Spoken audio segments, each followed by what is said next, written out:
libération de Guy Turcotte a soulevé des interrogations dans la population et plusieurs dizaines de manifestants ont dénoncé la situation devant le palais de justice de Montréal. Claude Ducoté nous donne les détails. Ma confiance, elle a été ébranlée, mais la confiance se rebâtit.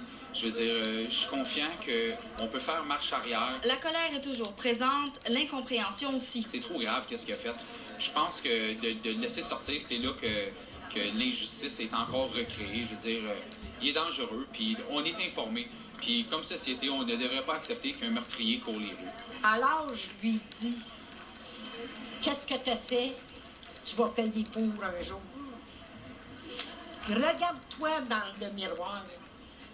Quand tu te regarderas, les yeux que tu verras, c'est les yeux de ton fils qui t'a supplié. Arrête ta tête.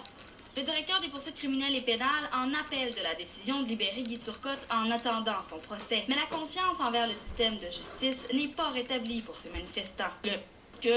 L'avocat de la Couronne demande d'aller en appel pour casser ça, cette décision-là, ça peut nous faire dire encore plus. Il faut qu'on la fasse connaître, notre opinion, là. On est très, très déçus du système de justice. Il faudrait peut-être revoir le logo de la balance de la justice. Je pense qu'il est plus approprié tel que c'est là. Mais on maintient quand même un espoir. Et je pense que quelqu'un, à quelque part, va travailler avec un peu de cœur et non pas seulement que des écrits.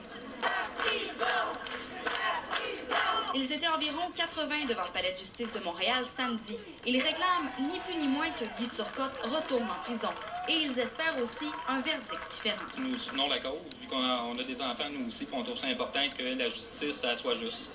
Puis on supporte la famille Gaston là-dedans. La demande d'appel sur la libération de Guy Turcotte sera entendue vendredi prochain. D'ici là, d'autres manifestations sont prévues, notamment à Sherbrooke et Saint-Jérôme. Claude Ducoté, TVA Nouvelles, Montréal.